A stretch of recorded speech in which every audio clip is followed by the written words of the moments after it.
Right, Forest fans, Max Newton here, giving you a quick review of Nottingham Forest 1, Burnley 1 at the world famous City Ground with the new badge lit up on the side of the Trent end, which looked fantastic. The lights in the ground looked fantastic. And for the first 20 minutes or so, I thought Forest looked fantastic.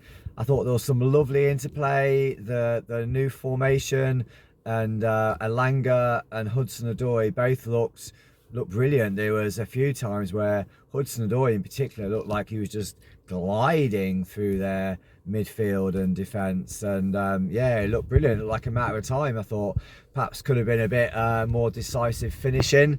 I think Steve Cooper has just said in his interview, you need to make them happen, not making an excuse or relying that it's just not falling for us. You need to make it happen and make bloody sure that your foot goes through the ball and it's hit hard and low at goal.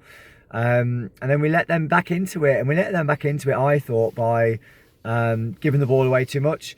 And I thought Montiel was particularly to blame for giving the ball away too much. Couldn't cope with their winger, their number 30, 31.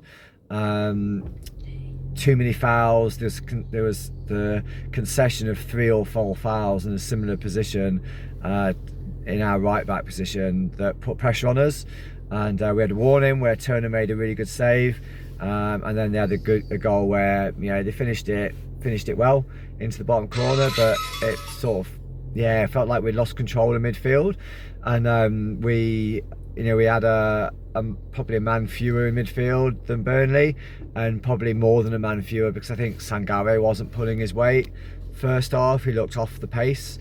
I think he improved second half. I think the game was crying out for Ryan Yates to come on. Me and the people around us were saying, like, Yates is coming in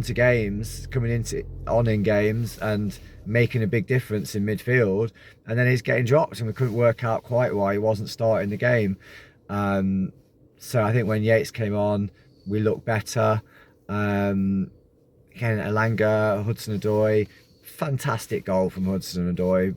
Like, what a steal for £3 million from Chelsea, and on his debut he's scoring a wonder goal like that, crashing in off the inside of the post right in front of us, and and having a man of match performance. Brilliant, well played, Callum Hudson-Odoi, absolutely brilliant. And I thought Tavares looked good when he came on. I think Montiel absolutely had to be taken off. Try as we might, we couldn't quite get forced the keeper into proper save second half. We had that bit of pressure. What the VAR was doing, looking for any reason to disallow Callum Hudson-Odoi's goal, possible handball, possible offside, check-in, possible too much cheese in the cheese and beetroot cobs, possible my dad shouting too much, possible he's farted in somebody's face. Come on.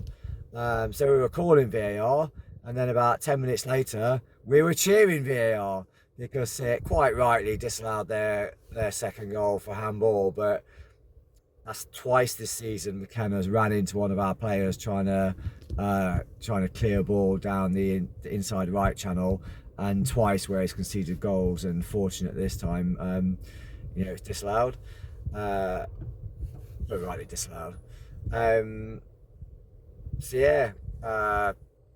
The trainers of opposition manager are terrible. Their football's pretty boring. I'd hate to be watching that, but also they're not good enough to pass it around the back like that. The games I've seen them play so far this season, they give the ball away, and they did that a few times. Today we almost just passed it straight out for a corner, so work for them to be done there. We go into Man City away next game. I think there'll be a few changes. I'd expect Aurier to start if he's fit, Montiel to drop to the bench, hopefully Ryan Yates start, and I really think we could do with Niakate or Felipe starting at the back with Joel.